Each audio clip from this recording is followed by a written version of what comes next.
unveiling the stories and people that make our town so unique. I'm your host, David Wohl, and I'm thrilled to bring you this new podcast that explores fascinating stories and experiences of local business owners and community leaders right here where we call home.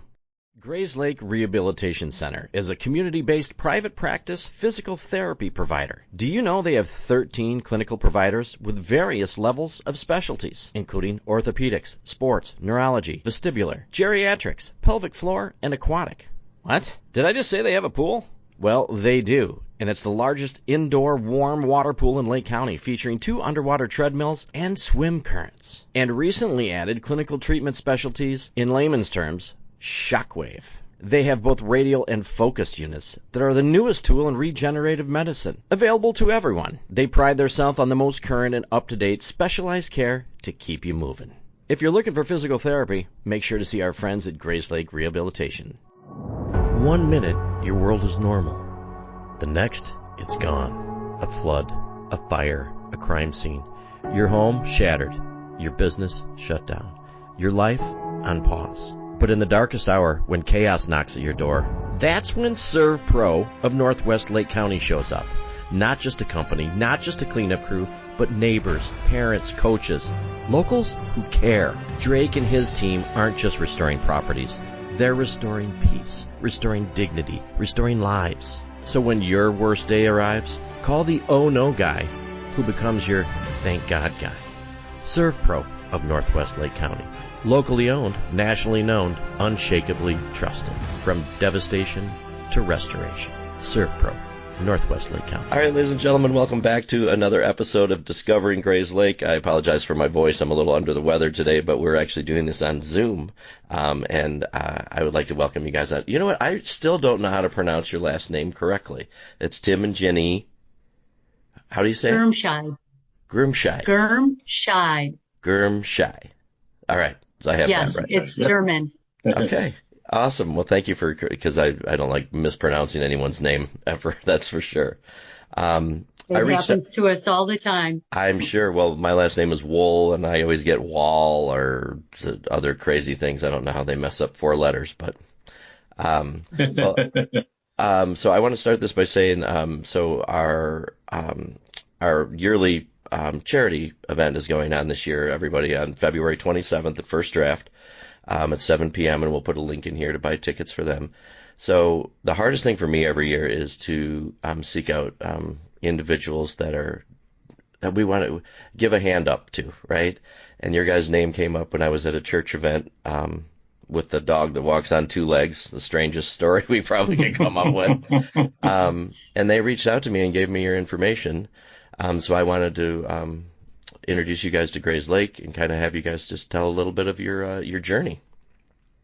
So let's do this. Let's start at the beginning, because I read through your Tim was so kind to write up a little thing, and it was really fun to watch. So when did you guys meet? Well, I met this pretty girl in high school. It was 1982, and by April we were going steady. Of that year. So it was obviously many, many years ago, and we ended up going off to school together at U of I. I started off in architecture. Ginny was in accounting. Seemed like a good school for us. And we actually were engaged before we even went to college. It's kind of unusual. That was quick. And then we got married between our junior and senior year. Yeah, we knew it was the right thing. So kind of like when you find that new car on the lot, you know it's the right one for you, and go for it right away. So she's my shiny Corvette. That's awesome. So when you guys met and you got married, you said you weren't having children.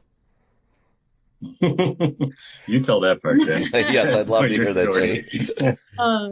Yeah, that's right. We had just really dived into a lot of different causes when we were in college. We got involved in social justice issues. We got involved in environmental issues. And we just felt that the world was a difficult place to bring children into. And so we decided we were going to devote ourselves to our careers, and then we were going to use our time and our money to support those types of causes.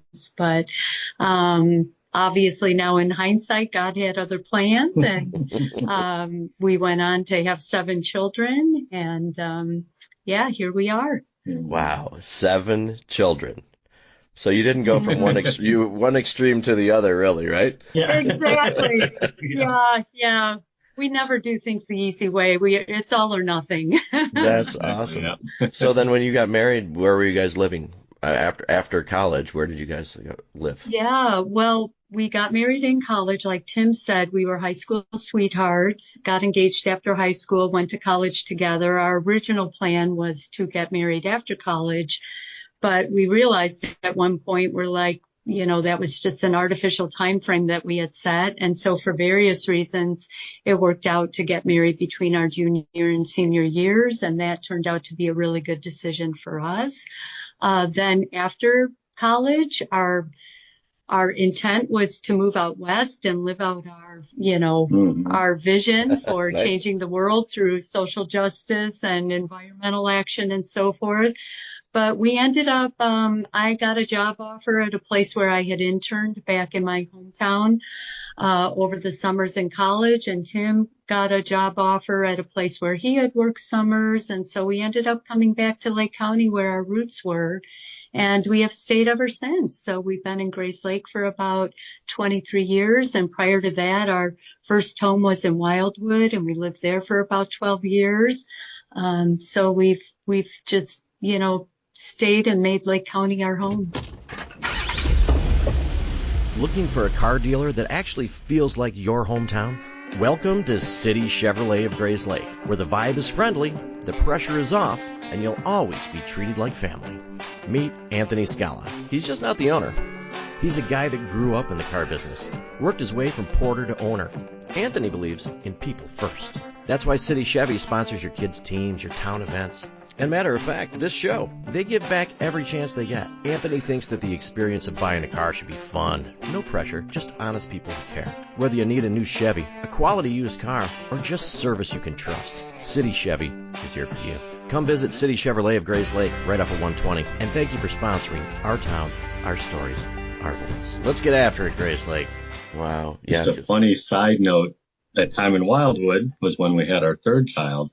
And this girl ended up giving birth by herself at 3:00 in the morning in a hot tub on our deck.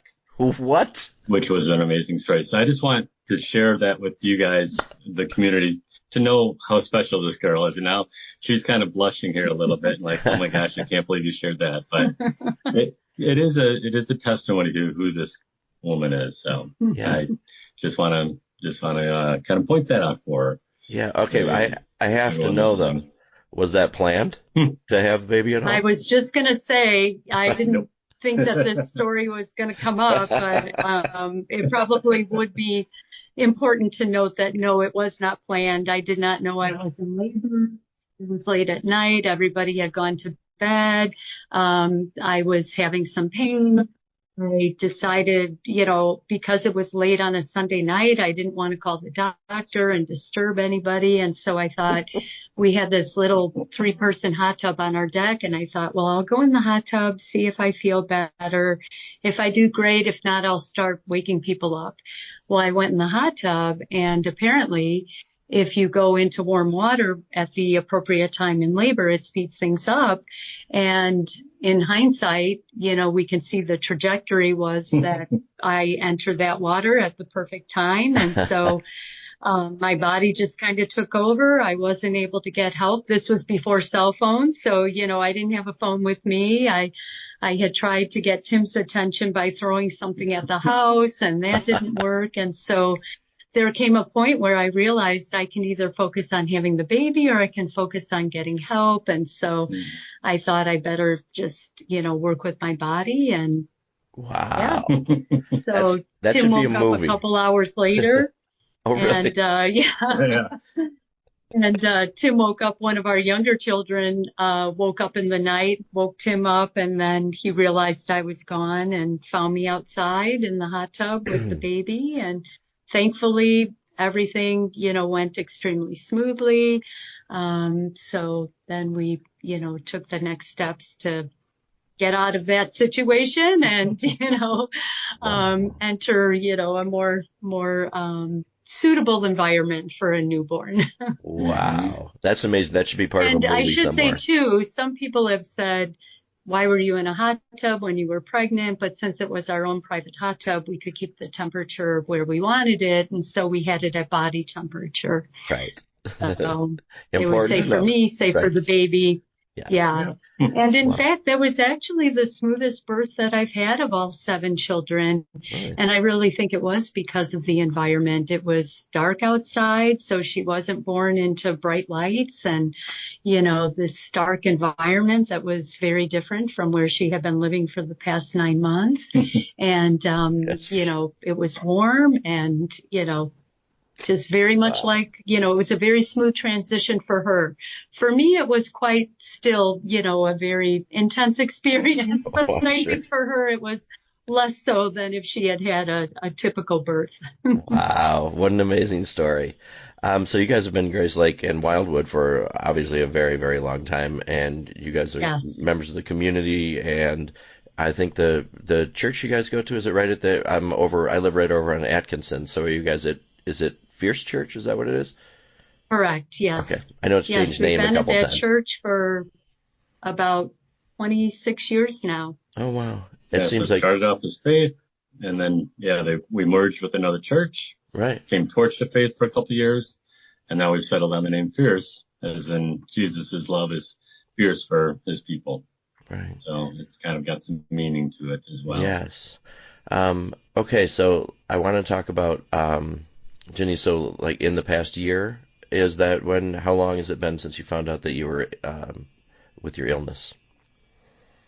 Yeah, so back in July, I celebrated a milestone birthday, and I thought, wow, I have so much going for me. I have good health. I have, a great family. Everything was just, going really well. One of our daughters recently got married. We became grandparents a little over a year ago. Oh, so congratulations. That was really exciting. Well, thank you. And I just was looking forward to the next chapter of life. I thought, I've got this milestone, that I've come to, and it's a new season. And, and so then a couple days later, I had a doctor appointment for something that I thought was a minor symptom that might need some minor medical attention. But my primary care physician was immediately concerned and sent me for an ultrasound. I didn't even get home from the ultrasound when she called me to say, you need to go get a CAT scan. I had to turn around and go to a different hospital, have a CAT scan. Unfortunately, that was on July 3rd, I believe. And July 4th was, of course, a holiday. That was a Friday. Then there was the weekend. So I didn't hear anything back until Monday. So the first test that I had, the ultrasound, showed that I had most likely an infection or an abscess. So I was thinking all weekend, like, how dangerous is this? Sure. If the infection is growing or the abscess, And so it was a tense weekend. But then on Monday, my primary care called first thing in the morning and said, your CAT scan results came in. It looks like you may have leukemia or lymphoma, which was just shocking to us. And I was able to get in on a cancellation with an oncologist. I think it was like the next day, which we were very grateful for. They really moved me through the system very, very quickly, which was really helpful, except for that initial few days around the 4th of July where everything was shut down and we were waiting. So, anyway, had a series of appointments then between the oncologist, different tests that she ordered, to help determine exactly what the situation was. So at first they thought I had, just a general B-cell lymphoma, and they said, this is pretty common, we know how to treat it, and, But then as they did further testing, they said, there's a 1 in 100 chance that you don't have this. And so we had a couple weeks of waiting where we were getting tests done and just, waiting for all the pieces to come together. And when we saw the oncologist after all the pieces came together, we went in thinking at the time I felt really good. And I thought, how can this be? I don't feel like I'm even sick. And when we saw the oncologist, we're thinking, maybe I'm going to be the 1 out of 100 and this isn't what's going on. There's something else going on. Well, there was something else going on. Instead of the common lymphoma that they thought I might have had, they actually diagnosed me with a very rare and incurable form of cancer called mantle cell lymphoma. Mantle cell lymphoma impacts about 48 people out of 1 million and 3 times as many men as women. And so being a woman, the odds of me having this cancer are literally about 1 in 1 million. And so we were very disappointed not to be the 1 in 100 and, get off with better news and instead to have worse news. But after I got that diagnosis, there was some more testing to determine the staging, so that they could determine a treatment plan. And after that testing was done, the cancer had infiltrated my entire lymphatic system. I had tumors all over my body, and it also was pervasive in my bone marrow. And because of those factors, that put me at a stage 4. And that's really common with mantle cell lymphoma. Yes. Because you don't have these symptoms. Mm-hmm. You don't know. All Ginny had was a small lump. And, developed from that to, stage 4 mantle cell lymphoma with a very grim prognosis quickly. That was brutal. Oh, I'm very sorry to hear that, first of all. I know your husband. Thank you. I know your husband said you were 1 in 1 million, but he meant it in a good way. Yes, right. Yeah. That's kind of been our joke, that 1 in 1 million. We always knew I was 1 in 1 million, and now we have confirmation. Yeah. So anyway, after we got the staging, our oncologist, developed a treatment plan. Some cases of mantle cell lymphoma are indolent or slow growing, but the majority are very aggressive. And that's why, as Tim was saying, it's very common for mantle cell lymphoma to get diagnosed at a very late stage. And so my situation was not, even though my situation was unique in the sense that it was very rare and uncommon, it was not unique in the sense of the fact that I was diagnosed at a very late stage. Mm-hmm. We're taking a quick break just to say hello because everybody knows Nano, and Nano knows real estate. And actually, I believe that's the name of her Instagram page. So if you're looking to buy a home, sell a home, or know somebody in the market for a home, contact Nano from Baird & Warner. She's a Grayslake girl helping out Grayslake people. The Grayslake Chamber of Commerce isn't just networking, it's opportunity. Members get exposure through local events, online directories, and social media, plus access to exclusive resources that help businesses succeed. Make new connections, grow your brand, and be part of the events that bring our town together. Learn more and join today at grayslakechamber.com. The Grayslake Chamber of Commerce, the new wave of business. I mentioned that I felt really good at the time of diagnosis and even at the beginning of that month when I celebrated that milestone birthday. But my case of mantle cell lymphoma was very, very aggressive, which is more common. Like I say, occasionally people will have mantle cell that presents as more slow growing, but mine, definitely fit the more typical pattern of being more aggressive. So at the point where I was diagnosed, like I said, they moved me through the system very, very quickly, which we're very grateful for. And so they had scheduled chemotherapy within about a few weeks to a month from that point in time where I was getting diagnosed and staged and so forth. But in that span of time, just in those few weeks, the tumors were growing just very, very aggressively. In fact, at one point, Tim was taking paper towel and a pen and drawing a An outline. Yeah, an outline of some of the tumors, the especially big and prominent ones we were watching more closely. And we were literally watching them grow before our eyes. It got to the point where externally you could see the tumors. And then my legs started to swell severely. And it got to the point where I almost couldn't walk, and my functioning was greatly, greatly impaired. And then there was a day, just about half a week before my first chemo appointment, that we went to a medical appointment, and I was so fatigued. I remember parking the car and walking in the building, and there was a collection of wheelchairs in a corner. And I remember thinking, oh, that sounds really good to just be able to sit and not have to walk. But I kept pushing, and I walked and, checked in for my appointment and so on and so forth. As that appointment went on and we talked to a couple different people, we ended up talking to one of the nurses who said, I'm really concerned that you may have a blood clot in your leg. And she ordered some labs. The lab showed that a blood clot was likely, and so she sent me to the emergency room. Well, in the emergency room, it turned out that I did not have a blood clot, thankfully, but my hemoglobin was so low that they said I needed a blood transfusion. And I'm the type of person that I don't like to take 2 Tylenol if I have a headache. And, thinking of having a blood transfusion was just really overwhelming to me. And we're like, what happens if we don't have the transfusion? And they said, well, if you don't, your organs are going to start shutting down.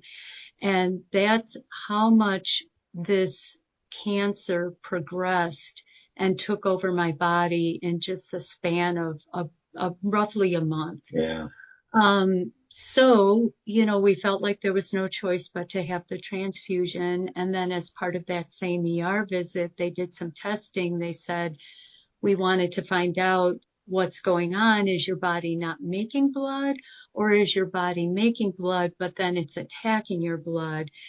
How did you get into this situation? And they said, we think what's happening is that your body's not making blood. And so when I had been originally diagnosed, Tim had asked our oncologist when she outlined the treatment plan, what happens if we do nothing? And she just looked at us and said, well, you'll be dead within a year. And I felt like that day in the ER, I tasted that. And I was like, this makes sense. I could see that was the direction my body was heading. And I thought that day, I don't even think it would take a year. And however long it did take was not going to be with any kind of quality of life. It would have been, meaning trips to the ER, measures that were prolonging my life, mitigating emergencies and crises and things of that nature. And so that was on a Thursday, and then it was the next Tuesday I was scheduled to start chemotherapy. And so we reported to chemotherapy the next week, started treatment, and thankfully symptoms started to go in the other direction. The tumors started to shrink. I regained the use of my legs, as normal.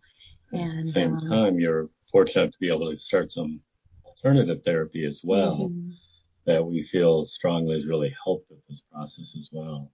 Yes. And we've adopted both worlds here.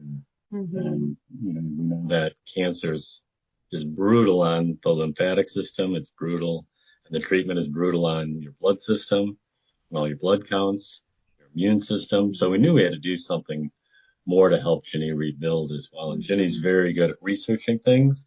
She's always been a learner, and you always find things that are helpful. So we were able to connect with a doctor that has been extremely helpful for that as well. But it's required a lot of sacrifice, a lot of time for that therapies, because it's in 2 different places. One's in Lombard, one's up here. And, it's been taxing on the family to be able to do all of that. Yes. Ginny's a fighter, and she's not giving up.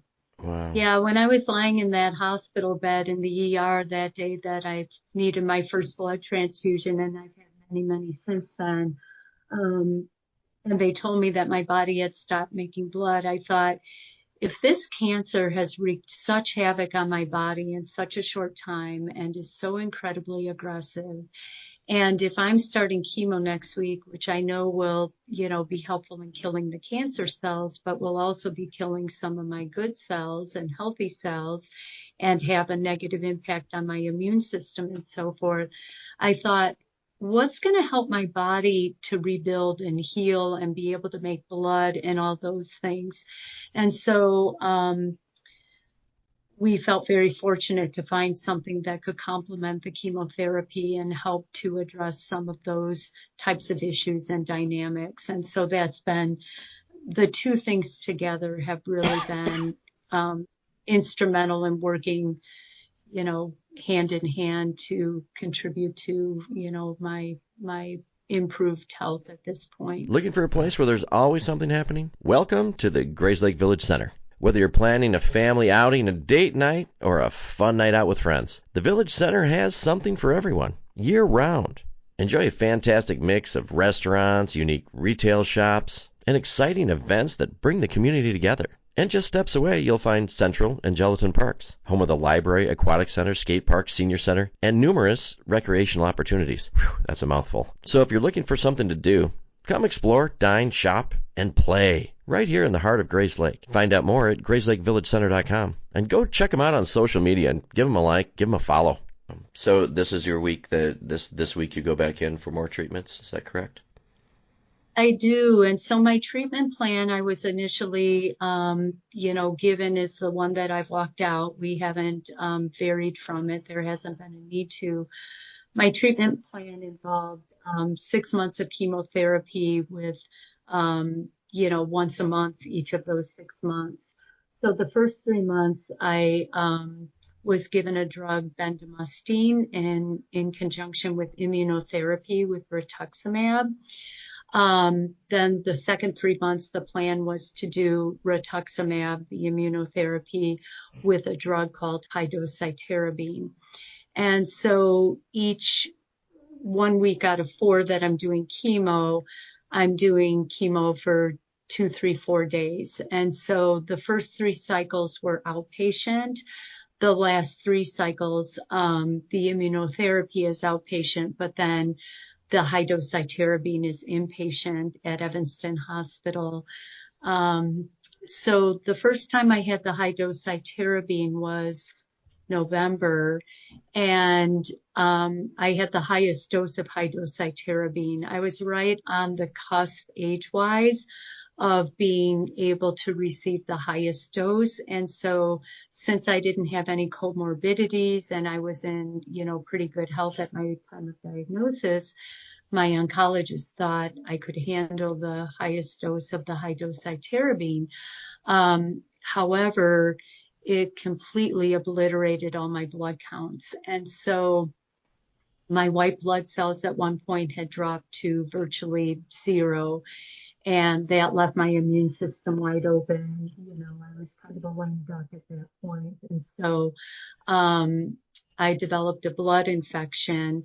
2 different bacteria were identified in my blood. I ended up in the ER, with fever and just a whole host of other symptoms. And I developed sepsis. So I spent Thanksgiving week in the hospital. I was in the hospital for a week. Thankfully, the ER responded fantastically to my situation, and I just had some incredible nurses, some wise doctors, and they just, really started treating me very aggressively, before they knew. It took a while to grow the blood cultures and know what I was dealing with, but they started some more generic antibiotics immediately through IV, and did everything they could to, help me move along. Once they identified the bacteria in my blood, they were able to target things a little more specifically to, what was growing in there. And so I had heavy duty antibiotics through my hospital stay. When I came home, I had to administer my own antibiotics for another 10 days through IV. And so I've learned a lot about the medical field and doing my own treatments. And so the sepsis really hit me hard. I was left really weak after that. I only had about another week before I had to go through my next round of chemo. And I felt like I was being sent back into battle as a wounded soldier. I typically have been fortunate enough to, right before I go back into a chemo cycle, I feel like I've kind of rebuilt from the last cycle and I'm ready to go back at it. But that particular month was a different story and it was difficult. Physically, that was probably the hardest yeah. stage for sure. Definitely. That was brutal. Yeah. And sepsis is brutal. I was doing a little reading I try not to read too much because it gets scary.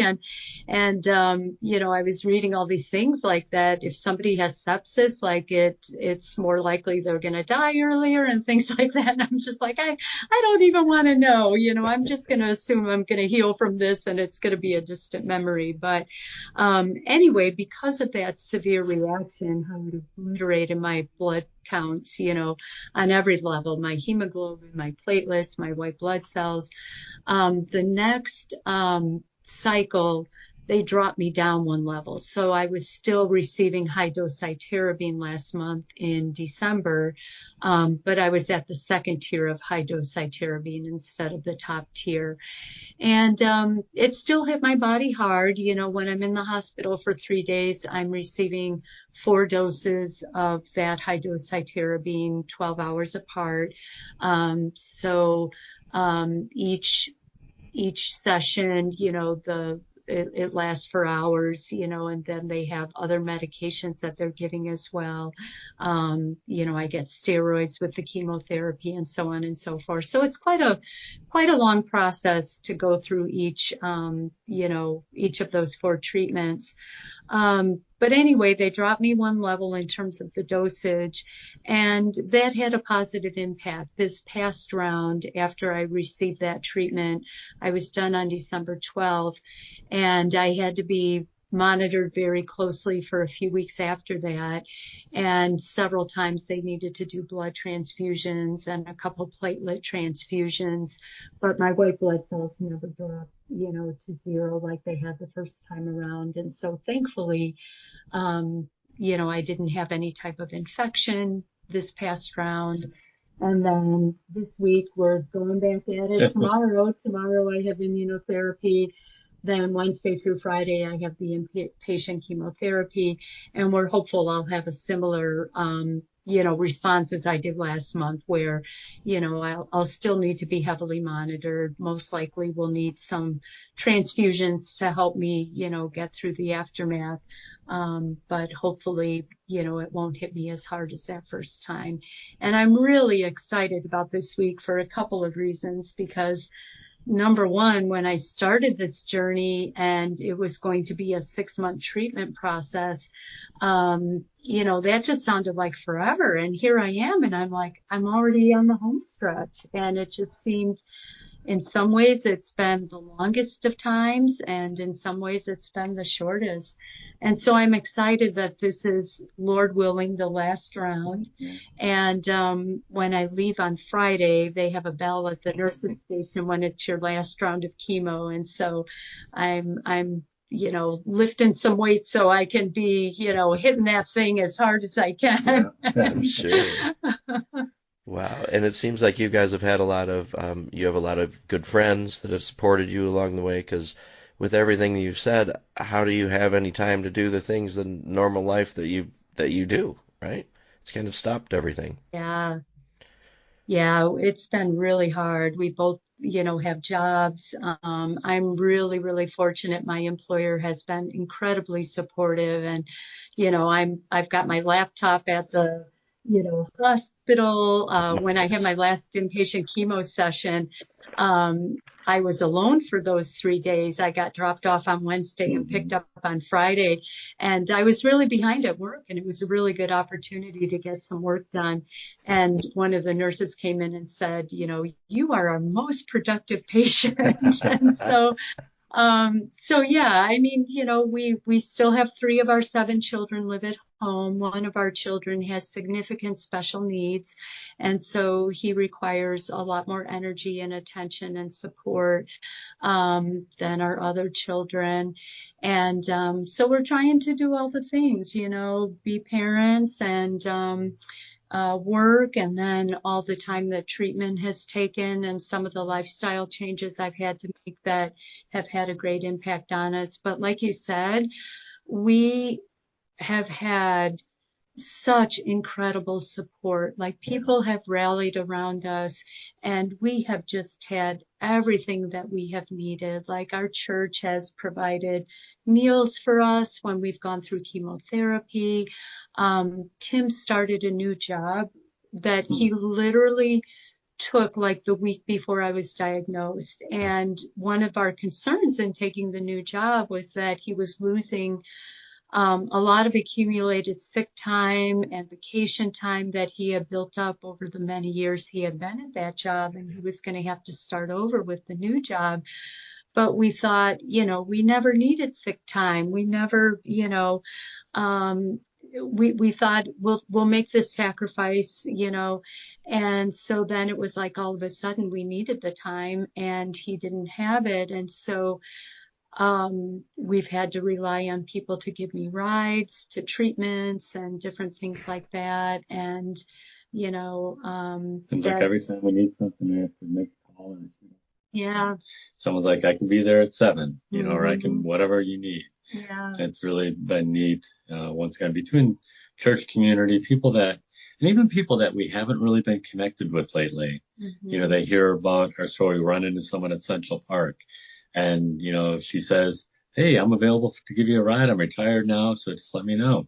Well, sure enough, we needed that ride. And she stepped in and did that. Yeah. No questions asked. Yeah. So it's just, Grayslake is a really neat community. That many people at different times. We even have people that we don't even know that have like a second or third relationship to us. I know someone who knows someone, and they're like, oh, they're praying for her. They're praying for you by name. They remember Ginny's name and they ask, hey, how's Ginny doing when they see each other? So it's good to feel that love. We need it. Yes. Yeah. And honestly, we could not have gone through the last 6 months without that support. I mean, it's just been so tangible and so palpable. And, it's just amazing. Like, there's that phrase that says no act of kindness, no matter how small, is ever wasted. Like, it doesn't take much, it's like, one day I might get a card in the mail, and, another day somebody might just say, I'm praying for you, or maybe there's a text or a ride. And it's neat to hear people who, when we thank them and they're like, well, I really didn't do anything. And it's like, you don't realize the impact you have, but collectively, every small thing added together has been a huge thing. I think about that all of the time, and every time that we, run a fundraiser or anything to do, I don't think people understand that a little from a lot goes a long way, and I think a lot of people don't understand that just little random acts of kindness, like we sign off on the show every time, that, just a smile or a phone call or a text or a card like that can change someone's day around too, and feeling supported is a big thing, knowing you have people there.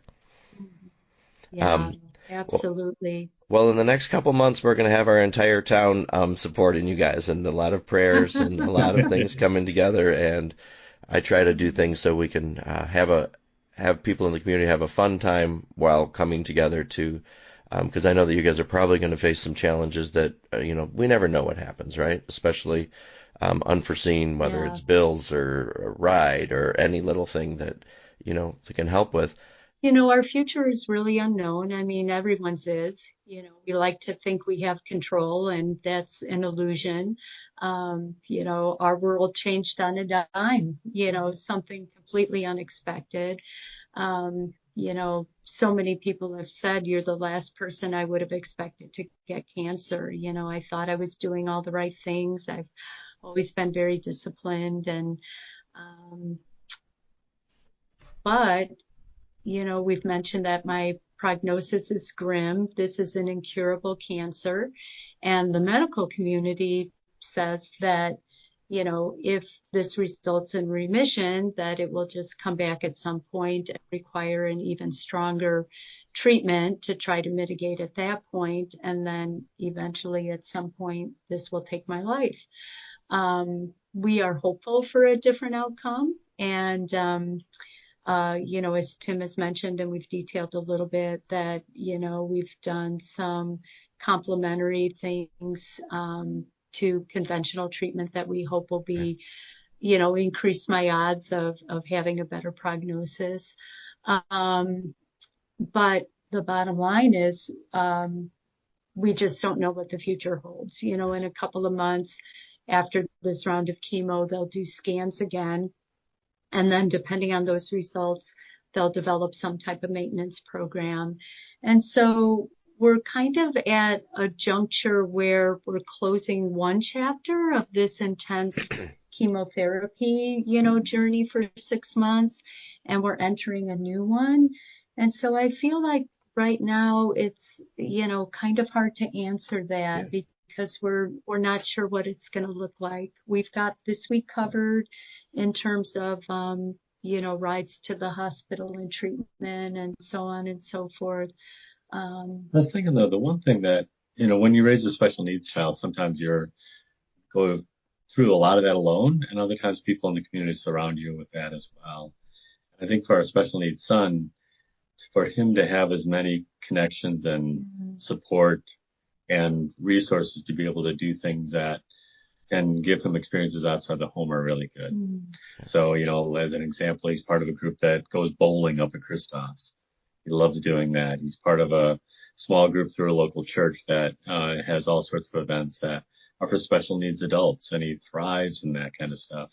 Sometimes the resources get tight to do it, and sometimes the opportunities run out as well. Sure. He's connected with different people in the community that have always kind of buddied up to him. And that kind of comes and goes because it's a thing that can be difficult to do, but for the right person to reach out and to help and support.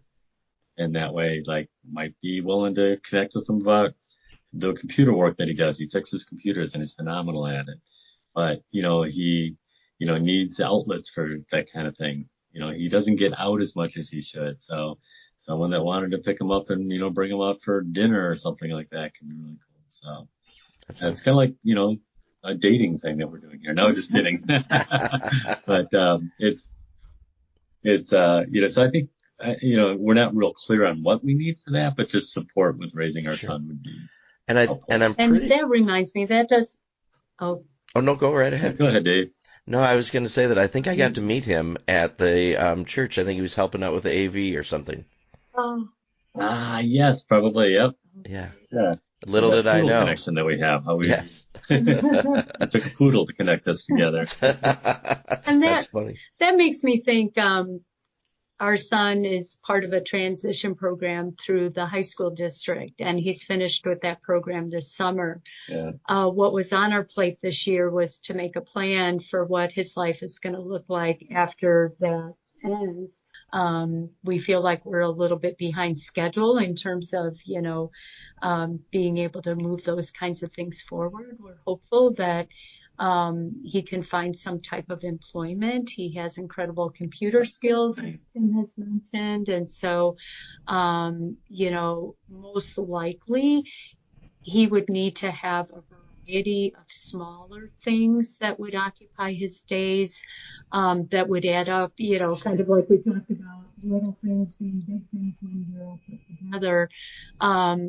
He probably wouldn't be able to work full time at a job, but, something, maybe a couple of smaller things where he could use some of his computer skills and so forth. So we would love if we can connect with any resources that would, be helpful in helping structure his days, when that time comes next, summer that he's done with the school system. He really needs a high level of structure. Like today was our first day back at school after holiday break, and we always see kind of a breakdown over that time. It's often said that those who fail to plan are planning to fail. Joe Velez and his team at JPV Financial create unique financial plans that address some of the most difficult challenges that people might face as they get older. No matter what stage of life you're in, having a proactive financial plan can help navigate some of the difficult decisions you'll face, helping you live your life by design, not default. Securities and investment advisory service offered through Osaic Wealth Inc. Member FINRA SIPC. Because he needs to be in a highly structured, highly regulated type of setting. So, yes. And I can relate with that. My sister. I think the last piece.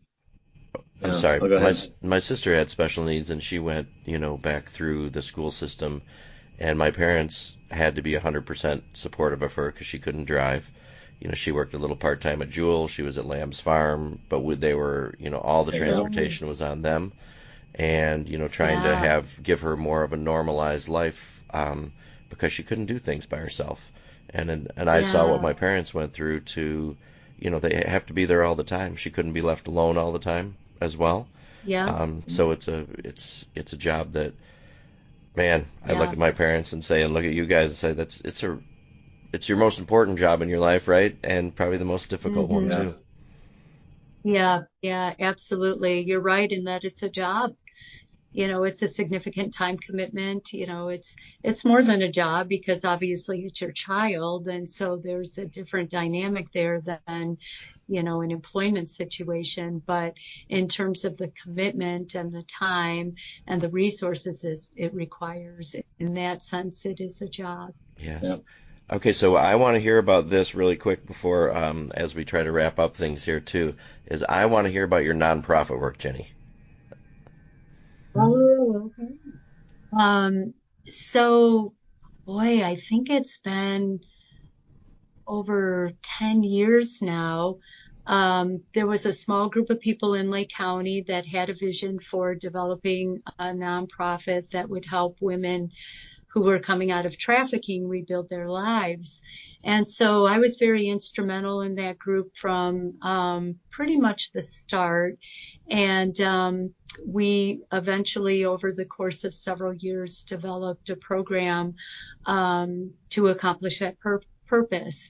Along the way, we realized there was a gap where many women who were seeking services and programs like this needed to give up any children that they had into some type of temporary childcare situation to be able to go through the program. And we thought there's something, not right about that. And so we decided to incorporate the children into our program. And so our program is very unique, where we serve women and their children. They don't need to separate. And so I serve as a CFO for that organization. Tim mentioned I was an accounting major in college. Right now, we have 45 women and their children that we are serving. And this cohort of women are really in the later stages of the program. We have a 6-stage program that focuses on a very holistic type of rebuilding. Like we look at every area of their lives. And so a lot of these women are at the point where they're becoming financially independent. They're either engaged in some type of education or job training, or they're just moving towards greater steps of independence. And so it's just really exciting to see. And one of the reasons we wanted to serve the children as well as the moms was because in trafficking situations, children in that situation have a very, very high likelihood of being trafficked themselves. And so we really wanted to break the cycle and give these children the opportunity to have a life different from, what they may have grown up in. And I think, as we've very intentionally have built this program over the years, we are succeeding in those goals. And so it's very rewarding work. It's challenging work, though, too. Nonprofits, funding is always a challenge. And with the federal landscape changing with grants and things of that nature, since the new administration took over, that's presented some unique challenges with funds and things of that nature. So. Well, thank you for what you do. That is amazing. That really is amazing. Thank you. Yes. And I wanted, since I'm very grateful for both of you to get on here and record with me. I'm going to be vulnerable, and I know that's about like life-changing. You think you're going into your getting close to retirement and doing everything, and like you said, life can, change on a dime. And the smile on your face, Ginny, and the way that you speak so passionately, you're an inspiration. You go through more than I can even think of. So thank you for doing that. Oh, well, thank you. Yes. I'm very humbled. Well, we're going to do our best to try to, and this is a reach out to our community, that hopefully, things for your son. I'm sure that, these kind of events are really magical because we see people come out of the woodwork that maybe somebody listening right now has the resources to hook people up with the right things, or, even like you said, go out to dinner, go bowling, or maybe help out with, something to really help him in his career as he moves forward, or anything that comes to you guys, though, that you need. I know it's been a long road and it's not over with yet. But there's things you need that I know that our community will surround and support. And I really appreciate you guys. Thank you. Most people have no idea what to do with their aging loved one who needs help. Well, there is a solution. A company that provides care and assistance to make your loved one feel right at home. At Right at Home, their mission statement is to improve the quality of life for those they serve. They offer extensive services: personal and companion care, safety supervision and transportation, fall prevention, dressing and bathing assistance, medical reminders, meal prep, hospice support, ambulation support, stroke recovery, Parkinson's support. The list goes on and on and on. If you have an aging loved one that needs help, call Right at Home. Most people prefer to age in their home rather than moving to an assisted living or nursing home. Right at Home can make this happen. Contact Right at Home at rightathomenlc.com or give them a call, 847-984-0103. Now back to the show. Dave. Yeah, and appreciate you. Dude, oh my gosh, no. And you know what the best thing is? I told somebody about you guys, and I said, 'cause it's really hard because I feel weird having to choose, what we do every year. And I said the moment I knew everything was perfect with you guys is when Tim said, well, surely there's somebody else that's more deserving than us. And I went, that's my guy right there. That's my guy. Yeah, just the humbleness and the willingness, because sometimes it does take a lot to accept help, right? Sometimes.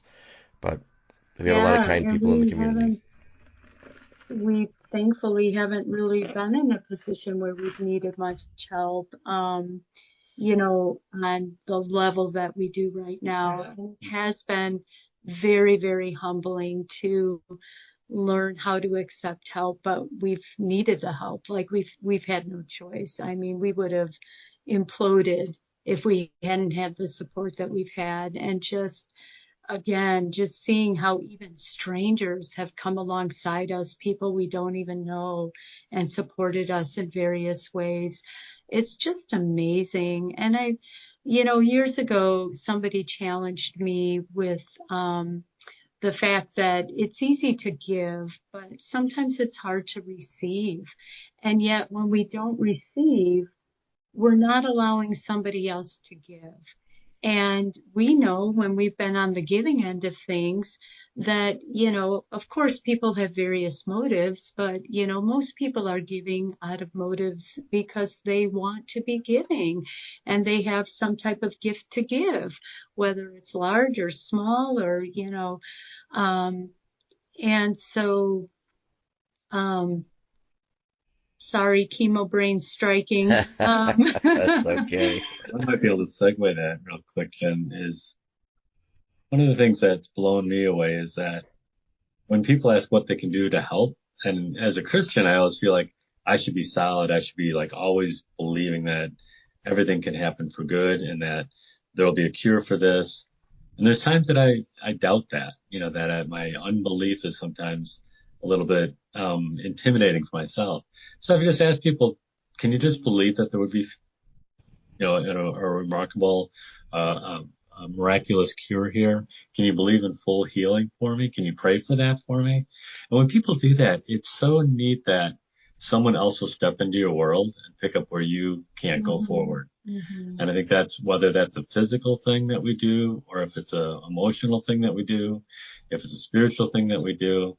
And I think that's what has touched my heart in the deepest places is that people are willing to walk into your lives and help you with that. Mm-hmm. And it's not a comfortable place always to be in, but people do it because people can be good and they want to do right. That's touching to me. That's a very powerful and no message. Matter what our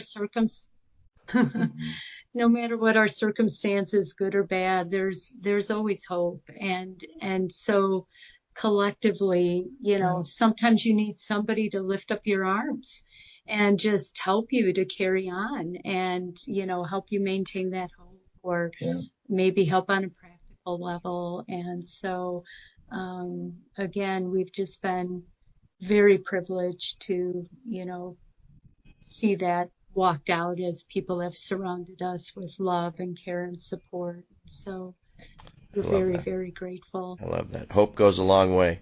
That's for sure. And to have people surround you with that hope is a big deal. Yeah, absolutely. And we are hopeful that our story will help other people to realize that when the sudden and the shocking or the unexpected or the unthinkable happens, that you don't need to succumb to fear. You don't need to succumb to despair. You mentioned the smile on my face. We've been through a really, really hard time and we don't know what the future holds. And yet there is still every day things to be grateful for, things to be joyful about. Yeah. And we've chosen to focus on that. We're not ignoring reality. Our situation is severe. My prognosis is very grim. And yet, again, we can't control the future, but we can have a sense of agency over the moment we're in right now. And we can choose how we'll respond to and engage in this moment. You're fantastic, Jenny. Just you absolutely are. Glad someone else sees that. Yeah, it's not hidden. See it every day. Sure. You guys are so cute. I appreciate you guys both so much. Well, if there's Don't tell our kids that. I bet. If there's anything you guys need leading up to what we're doing, I will be in touch with you. But do not be afraid to reach out if there's anything that I can do personally or have a connection to somebody.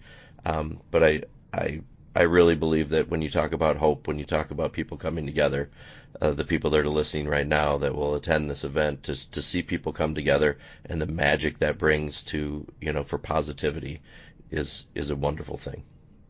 That's for sure. Yeah. So. We've got the date on our calendar. We're looking forward to it. All right. You're going to come see us that night? God willing, we'll on it. Yeah. All right. Got it. Fantastic.